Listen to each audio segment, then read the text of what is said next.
Welcome to Fertilish, the podcast where we get real about fertility, infertility, and everything in between. I'm Laura. And I'm Brandis. And whether you're knee-deep in treatments, just starting to ask questions, or somewhere in the ish of it all, you're in the right place. Here we ditch the stigma, break down the science, and have candid conversations about the messy, emotional, and sometimes hilarious journey to growing a family and preserving your fertility. So grab your coffee, your meds, or just your curiosity, and let's get into it. Well, welcome back to another episode of Fertilish Podcast. It is great to be back in the CNY Colorado Springs clinic with you, Brandis. Yeah, I can't believe we're on episode number 5 already. This is crazy. I know, it's gone by so fast. So today we're going to talk about what even is IVF and kind of what all it entails and the history of it. Yeah. So I think that there's so many just unknowns about IVF. It's become like this elusive topic. But before we start that, I wanted to introduce this funny little story about myself. So I was thinking about introducing a little topic each week called TMI Tuesday. And we would love for our listeners to, write in, post, whatever, their anonymous stories for us to be able to share. I don't have to share anything that's too embarrassing, but obviously as we go through this process, there are things that happen that sometimes are a little embarrassing, and it's good to know that other people go through the same process. And that you're not alone and stuff right, that happens. Right, yeah. Exactly. So the last embryo transfer that I had was in Syracuse. Dr. Arroyo did my transfer, and as you know, you have to drink quite a bit of water to visualize your uterus. So I'm drinking water, and I don't have the best bladder in the first place. I definitely couldn't jump on a trampoline if I had to without peeing on myself. And so I'm okay, this is a little bit more water than I'm drinking the past, but I'm gonna go with it. And she's like, maybe a little bit more. I'm like, okay, all right. So you go through the transfer. Dr. Arroyo and my husband are just chit-chatting it up, and they're just having the best combo, and we're talking about, living in North Carolina, and Dr. Arroyo is talking about, Charlotte and how much he likes it there, and I'm like, all right, guys, hey, I'm probably going to pee on myself soon. We gotta wrap this thing up. So we finish, and they're still having a conversation, and I'm waiting to politely put my pants back on to, go to the restroom, which is just right down the hallway. And conversation just feels like it's taking years. And I was finally like, all right, it's either happening right here on this table or I am running straight to the bathroom with this blanket wrapped around my waist. And so I just had to tell them, hey, guys, I got to go. And I ran down the hallway in the Syracuse clinic, no pants on, blanket wrapped around my waist. So that is super common because I do embryo transfers all the time. So for those that don't know, for an embryo transfer, you have to come with a full bladder. Yeah. And it's really because it kind of pushes the uterus down, gives us that clear view kind of the cervix, makes the path pretty straight, so it's easy for us to get that embryo in there.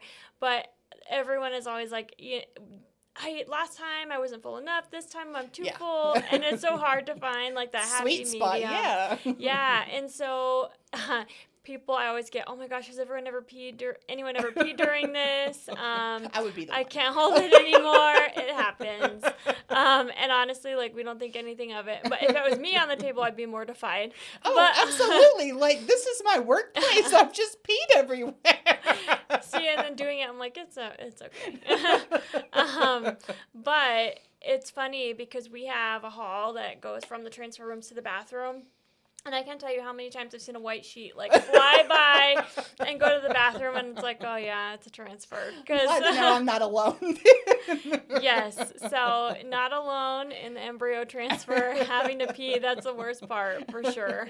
And then when they push the ultrasound on you, and it's it makes it worse. Right, and we have a speculum in. Yeah, absolutely. Yeah, all the things you're okay, this is just intensifying. So, yeah, you're not alone in that for sure. That's super. We have that all the time. That's what I say. Like that, like when people ask, like, is a transfer gonna work? Or not gonna work? Is it gonna hurt? And that's what I always say. The worst part of the transfer is being able to hold your bladder long enough to just complete the transfer, because you have to drink, a lot of water to be able to visualize the uterus. And so I always tell people that, like, it's not painful at all, but that's the worst part, is just not peeing on yourself. MAs one time, she was like, I want to see if it's that bad. So she drank a bunch of water and was waiting. And she was like, okay, I have to go so bad. And she was like, let's look and see what it looks like. And we put the ultrasound on her, and her bladder was like this big. And I'm like, you can't say anything to anyone anymore because you can't even do it. So we've even tried as staff. That's funny. So today we're talking about, like, what even is IVF? Like, what is it? So obviously IVF, it stands for in vitro fertilization, and hasn't been even around that long. It's crazy to think about the amount of lives that have been born in such a short period of time, and how far we've come since it was, since it first started, since the first baby was born from IVF. In 1978, Louise Brown was born, and was the first IVF baby, and she's not much older than I am. Which is crazy. And I saw they have that Netflix show on her, that Joy. And it was such a good movie. Yes. Yeah. And then I actually met the first U.S. IVF baby at ASRM, Elizabeth Carr. So that was cool. But it's crazy because, you see these people and it's like, you were the first one. Like, how? I feel like we've come so far as a field, and obviously still have so far to go. Yeah. But just to see, these people that are still young, and it's like, oh my gosh, this is truly like such a new field. Yeah, I mean, Elizabeth Carr was born in 1981. She is 3 years older than I am. So, like, that's insane. Like, I mean, so fun fact, so she was born in Norfolk, Virginia, the site of our newest full-service clinic. And Dr. Pakrashi, our head REI at Norfolk, and Lanessa, one of our nurse practitioners there, they used to work at Jones Institute, which was where it was the practice that the physicians owned. That wow. Yeah, so a little bit of history there. That's cool. And how that relates to CNY. So I always like to tell people that that patients who are expecting to go to Norfolk, or and they're asking about, like, well, who's the doctor there? And so it's just a little fun fact about Dr. Pakrashi and Lanessa, that they used to work at Jones Institute.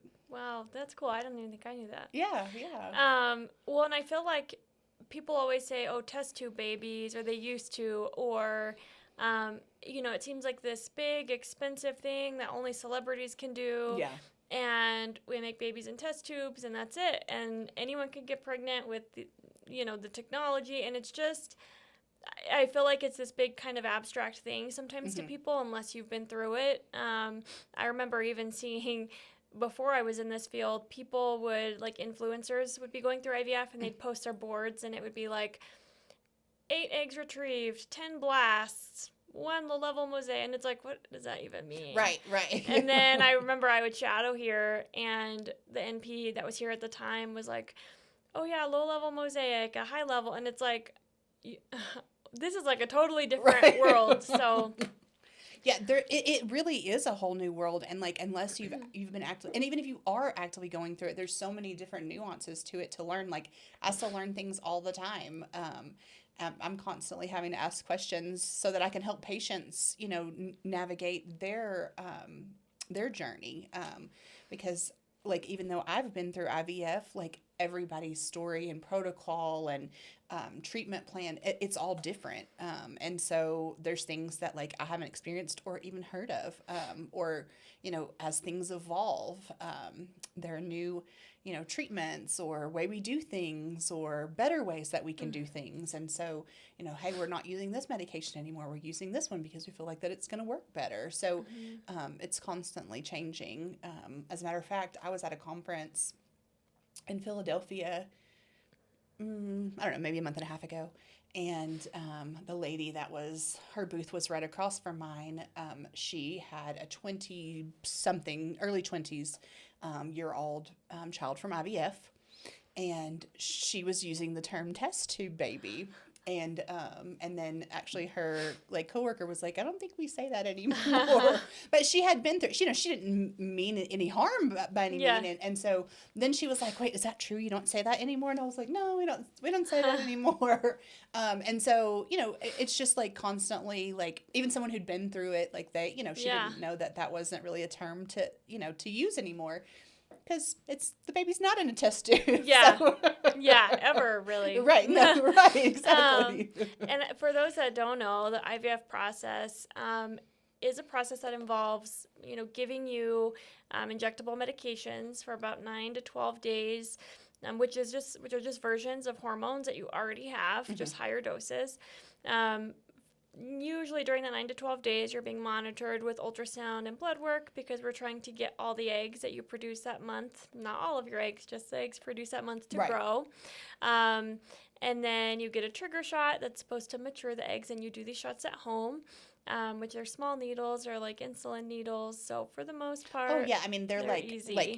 like painless. Like I know people are always like, wait, I'm gonna have to. Is that the part that I have to take a shot in the stomach? And I mean, like these needles are so tiny that like it's like the width or maybe even smaller than your hair. And so yeah, it's everybody's always surprised. Like, wait, that was it? Like, oh, that's easy peasy. And we could say that because we've both done it. Right.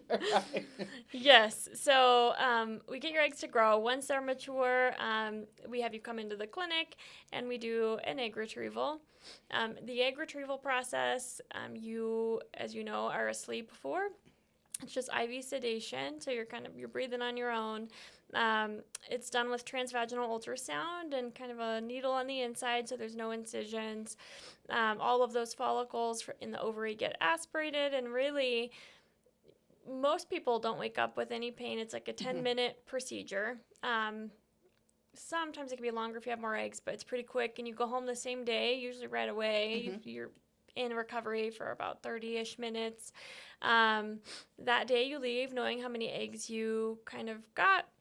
And then we use the partner sperm or donor sperm that day to fertilize the eggs and make embryos. Those embryos are grown out usually 3 to 5 days in a lab, sometimes 7 days. And then once we have embryos made, you can do genetic testing of embryos, which is cool because you could find out the sex of the embryos, if they're chromosomally normal or abnormal. If you have a single gene disorder like muscular dystrophy that runs in your family, we can kind of see which embryos are affected and maybe not transfer those ones. Yeah. And then, again, the genetic testing is optional. And then we do an embryo transfer, which is kind of like an intrauterine insemination. I tell people it's as quick as a pap smear usually. Speculum goes in, catheter goes through the cervix, and we put the embryo there. And then 9 days later, there's a pregnancy test. So that's kind of the process. Yeah, and I never dismissive of anybody's like fears of going under anesthesia, but I think that obviously it's important to note, like you said, like you're still breathing on your own, and so it's not general anesthesia where you're going to be intubated and have a tube down your throat or anything like that, and therefore you don't have to be in recovery nearly as long, and so I always like to try to ease people's fears about the anesthesia portion because some people have maybe had bad experiences either with themselves or their family in the past, or felt like they've had bad reactions. But it's always important to like let the anesthesiologist know and your provider know if you've ever had a reaction, to anesthesia in the past. Obviously, all those things are important to take note of, just so that they can plan accordingly for your procedure. And, you see, I did always before I worked here on Instagram, people that would say, oh, going for my egg retrieval, and they're in these gowns and the hat, and it's like, oh my gosh, they're like going back to a real OR. You think of the tube in their throat, like this is a big deal, and really, that isn't the process. I remember when I started working here, and I was watching egg retrievals. I was like, oh, that's it? Like, so I was like way less nervous for my egg retrieval because it was like I knew what to expect, and I feel like that's kind of hidden. Normal people that don't work in this field or haven't done it don't get to see that. Yeah, no, absolutely. I agree. And, like, it's, I mean, I feel like some of those protocols are just in place to just protect the eggs as they're coming out. You know, obviously, like, eggs don't like fragrances. And so, you know, you'll be told ahead of time, like, you know, don't wear any perfumes, you know, things with strong odors. You know, I know that for my first egg retrieval, I went, like, way overboard, went and bought shampoo and conditioner, you know, that had no scent, bought fragrance-free deodorant that, like, didn't work, and all the things, you know. Well, some people we get, and we always kind of laugh because people are like, "Can I take a shower? Can I wear Please. deodorant?" And we're like, "It's the summer." Yes. You can. And, you know, too, I think people, and this is kind of even the hard part of the job, is like, people come here thinking it's IVF, it's going to work. Oh. Every time. And I went into my first, even though I had, like, read the statistics, I knew the percentages, we talked about it with my provider, like, I just, in my head somewhere, I just thought, like, it's going to work. Oh, yeah. Yeah. And I mean, that's what you hear, because it's like IVF. It has to work. Like, It's IVF. It's all this money. And truly, you know, failure is a part of the process. You don't just do one cycle, usually, and get pregnant. Even with egg freezing, sometimes people do multiple cycles. You may not get even eggs on the first retrieval, and sometimes it takes more to kind of figure out what you respond to. Right.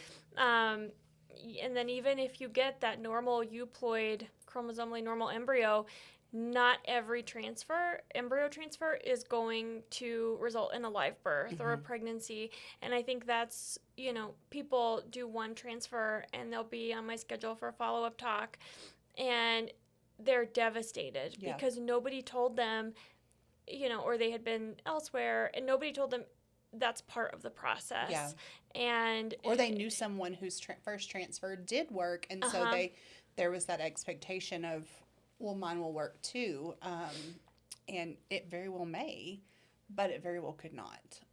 And so, I mean, just like you were saying, like, I think that it's important to note that the more you go through the process, the closer you get to the end result that you're hoping for, hopefully. But it's a learning process. So, like, the more treatment that you have, you know, we're able to distinguish, like, what's working for you, what's working or what's not working for you, because this other patient over here may need a very different protocol. So, yeah, there's, like, a standard that, you know, most clinics are going to start with, as far as, like, medications and things like that. And there's lots of different reasons as to why you know, this person may have a dosage of XYZ medication versus this patient, either for, you know, underlying disease processes or pathological issues, whatever the case may be. But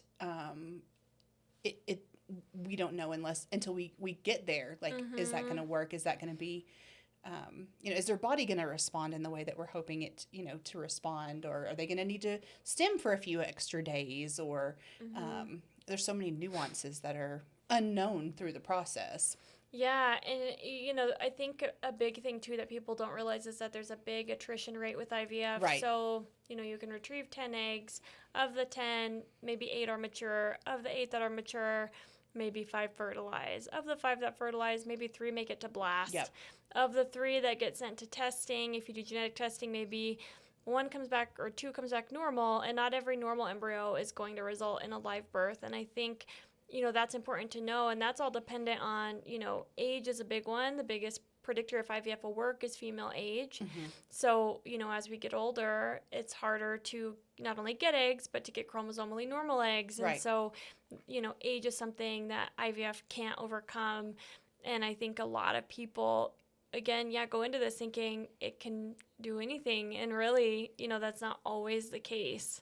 Or loved ones, friends, family members, they, you know, hear that someone's going through IVF, so they just automatically assume it's going to work.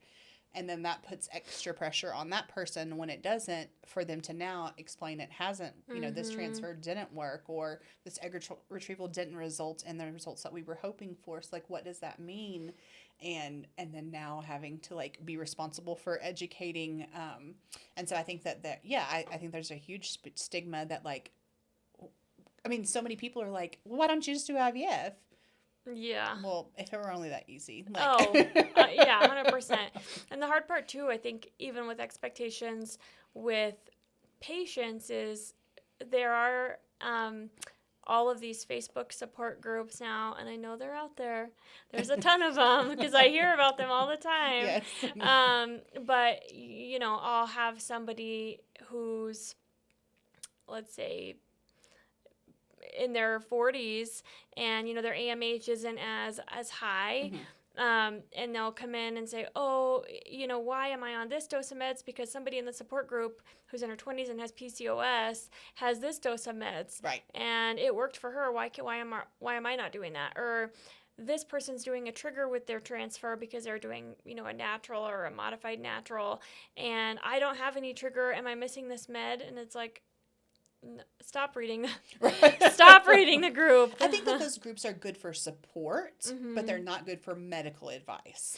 You know, you should always defer to your medical provider for medical advice. Yeah. And so, you know, for like meeting friends that can support you, that maybe like your transfer buddies, and you're going to be doing transfers around the same time, or you're going to, you know, be doing retrievals around the same time, or someone who's maybe already done it and you know, like, what do I expect? And or if you're, you know, it's 9 p.m. and you can put something in the group that like you need some support at times outside of like being able to contact your clinic.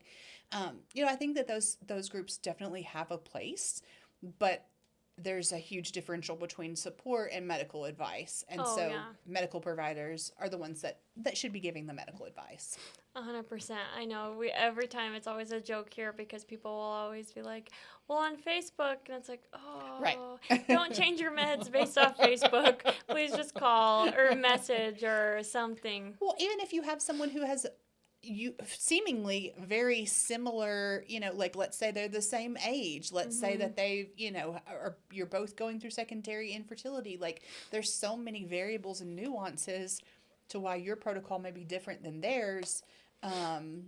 So every person is going to be different, and their treatment plans are going to be different, their medications are going to be different, you know, their dosages, like it's all going to look very different from patient to patient. Yeah, and the human part of me gets it, because whenever I do something, I'm like on Reddit, on YouTube, on TikTok, on like on everything. Looking. What do you mean? I'm the worst. So I get it, but I'm telling you, I work at CNY and I'm still in some of those groups. What are you talking about? Oh my god, that's so funny. No, I have been kicked out of a few of them. They're like, "Oh, you work there now? Out." Yeah, and I was like, no, like I'm still a patient. They were like, nope. That's so funny. The first time it happened, I got my feelings so hurt, and then I was like, okay, like I understand, but like I was like, I'm still a patient, but no. That's so funny. That's so funny. Yeah, well, and I mean, I do get it, because it is, you know, not only financial toll, but it's an emotional toll. Absolutely. And you're putting kind of your heart and soul into this, and maybe all of your finances, expecting something to work, and then it doesn't. Or, you know, now you have to do another cycle, and it's like, how am I going to pay for this again when we put everything into the first one? Absolutely. And so, no, I get it. That's a big toll on people for sure. I mean, well, and like, I'm not ignorant to the fact that, like, even though, as you know, we, as CNY, we are the most affordable fertility clinic in the country, it's still a large investment. It's still, you know, an emotional investment. It's still a large financial investment. Like, you've still, you know, there are still barriers. As much accessibility and affordability as we're able to offer, there are still barriers to care. And so, you know, it is still a big deal to go through. And it's difficult. It's not easy. It's hard for a lot of different reasons. And, you know, I definitely want to always be cognizant of, like, everybody's situation and how they got to be our patient. What, you know, like, because it, you know, most patients don't just decide, like, hey, I want to have a baby today and I want to do IVF. Like, there was a journey to get to that place, and everybody's journey looks so different, and it's not been easy for them to get there. And so, you know, I know my, like, road to becoming a CNY patient wasn't easy, and we went through a few clinics first One of them was phenomenal. One of them I didn't love. And so, it just, it was a journey, and I know everybody else has had a journey, as well. Yeah, no, I get it. And I was talking with one of the people from CNY here the other day that was interviewing us, and he would say, what was one of the hardest things about this job? And I think, well, one, obviously it's when patients, it doesn't work. Yeah. And you have to tell them, or nothing makes it to the blast, or nothing fertilizes, that's hard. But I think, even after retrievals, when you have to say, hey, there were no eggs, or all the eggs degenerated, or there's something hard, and then they like rip you apart. And it's like, oh, like, and you, as a provider, put all your like heart and soul into it too. Absolutely. And then they, now you have bad reviews that other patients are like, oh, well, this patient didn't have a good result with you. And I used to call Dr. Kiltz and be like, cause it's like so upset because you it's need like, care too. Like this isn't like and he's like, by the time they get to see you, they've been through so much, and you like really have to put that in like a frame of mind when treating these people. And it is such a different population, because it's not only like insurance, for the most part, like I know now it's better, but they're still paying so much out of pocket. Absolutely. It's something that is so like such an intimate thing, and I think we see that a lot too on our end of things. Well, and even in 2025, unfortunately, there's still a huge stigma around IVF. Mm-hmm. There's judgment that comes with ART. Like, there's so many misconceptions. Like, I had to get off the internet, just like log off. My husband was like, I'm gonna take your phone, because I like went on this thread where like people were saying horrible things the other day, and it was under this like test tube baby post, and I was like reading all the comments, and people were saying horrible things about like just ART in general, and I was like, well, where are you even getting this from? Like, what are you talking about? And so, like, even as much as, like, I'm so happy that we're hearing so much more about ART and IVF and IUI and all the things, and, like, I hear it mentioned so much more on, like, reality TV now or in movies. I feel like it's portrayed erroneously a lot of times. You just see, like, 30 seconds of like their journey. Yeah. And it's not the bad parts, Oh, yeah. So it's like, back to that, like, just do IVF thing.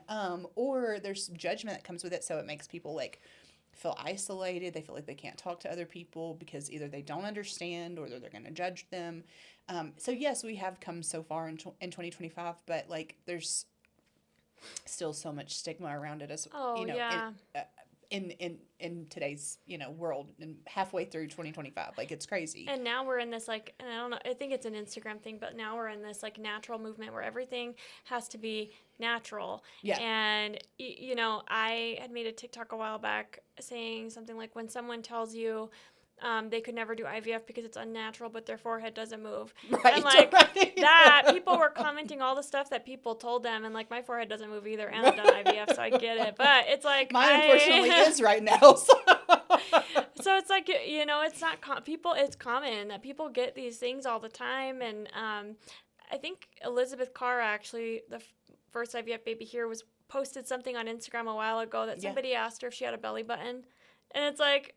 No. I came without one. Yes. Yeah, I have a serial number on my back too. Like, what are you talking about? Yeah, I know. So the education, I think, still isn't all the way there, because really, like I said, unless you're working here or doing it, you really don't hear much about it. Yeah. Except for random things here and there. So.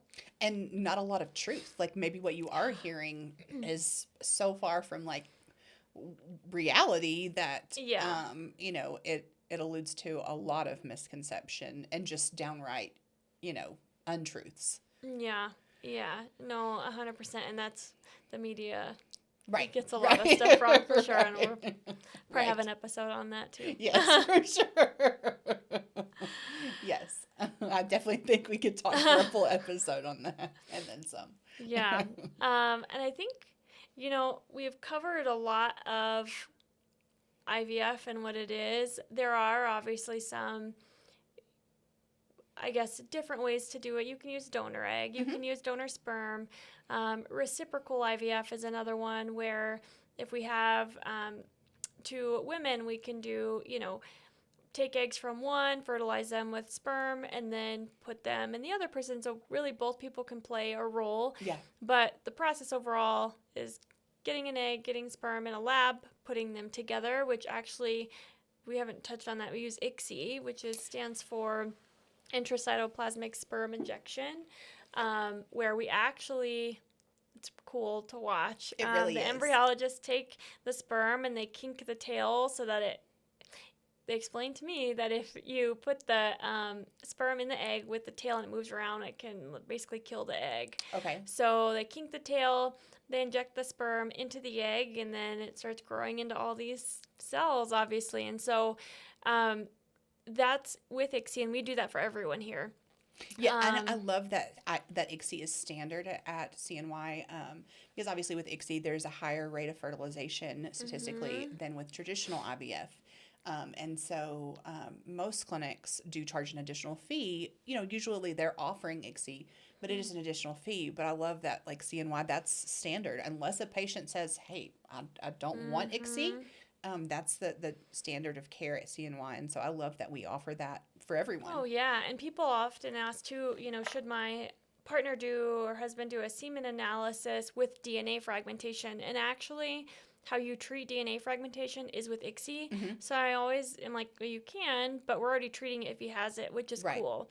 And then conventional IVF is basically where they have the eggs in a dish and they put the sperm over it, and then if eggs fertilize, they fertilize, and if not, then you're kind of out that whole cycle. Right. So big fan of ICSI. Oh, for sure. Yeah. I know our first egg retrieval with a different clinic, we did opt for ICSI, just because we wanted, hopefully higher fertilization rates. But it was a few $1,000s extra. And so when we came to CNY, we were so excited that it was like, that's included for everybody. Yeah. Oh, yeah. Yeah. And I think a cool, random tidbits too, of why people do IVF. You can do it if you have, and I get these questions a lot, a tubal ligation, because we don't use tubes at all. You could do it if you've had a vasectomy. We just extract sperm from the testicles, basically. You do that with a fertility urologist. Some clinics will do it on site. Some you have to be referred out. If you're trying, like I said, to kind of get rid of some genetic disorders in your family, or maybe have a child that's not affected by some of these, awful diseases. Yeah. Let's see, what else? Male factor, obviously PCOS, egg quality. There's so many reasons. Even for sex selection. Gender selection, yep, we do that here too. A lot of people say family balancing, which, they have all boys and they want a girl, or vice versa. So, yeah. We have tons of patients that travel to us from other countries even, because that's not offered in their country. And so we have patients that travel to us from other countries specifically for, utilizing PGT testing for family balancing. Yeah, the other thing, is with people that want to have biological children but can't carry for whatever reason. Right. So you've had your uterus removed, you've had placenta accreta, and now you're, it's super high risk to have another baby. You can use your genetic material and have another person carry, and it's still, biologically yours. So there's all kinds of cool reasons, but. Yeah, absolutely. I mean, we have patients that maybe had, hysterectomies at a young age, and for whatever reason, didn't go through the egg freezing process. It wasn't offered to them. It wasn't available. Whatever, the reason was. And so now, they are wanting to have a child that's biologically there. So, they still have their ovaries, and so they can go through the IVF process, and have a gestational carrier. And so it's amazing to be able to still offer that to them after, they've gone through a hysterectomy. Oh, yeah. Yeah, no, I think the whole process is still fascinating to me. Absolutely. Every day. So I think we touched on a lot of kind of what IVF is and the process. Is there anything you think you want to add to this, especially since you've been through it? I think that if you know people that are going through IVF or may need to, pursue IVF in the process or in the future, or even just exploring it as an option. I think that if you're wanting to support them, just ask them how can I support you through this process? And so some people may want to, kind of hold it near to their chest and not talk about a lot. And some people, it's cathartic to them to be able to talk about it with someone who they know, cares. And so, no one expects everybody to know all the things and how to support all the ways. But I think it's just important to just ask them, hey, how can I support you through this process? Whether it's bringing them their favorite ice cream or, send them a nice little, text message that's hey, I'm thinking about you today. Those things are important because it can be such an emotional, financial, and physical burden that it's good to know you have people in your corner for sure. Yeah. Yeah, no, I agree. I have a lot of people that will write on Instagram and say, hey, my sister or my friend is doing IVF and I want to be supportive, but how do I do it? I want to get them a gift and I don't know what to get them. And I think one person I helped make a basket and she did we decided on socks for embryo transfer. She found a cute egg retrieval shirt, heat pad, just things that can kind of make you feel good or little, so it doesn't really take a lot. And sometimes, even just a text saying, hey, if you need anything or ever want to talk. Yeah, absolutely. And there are tons of cute little things on Etsy.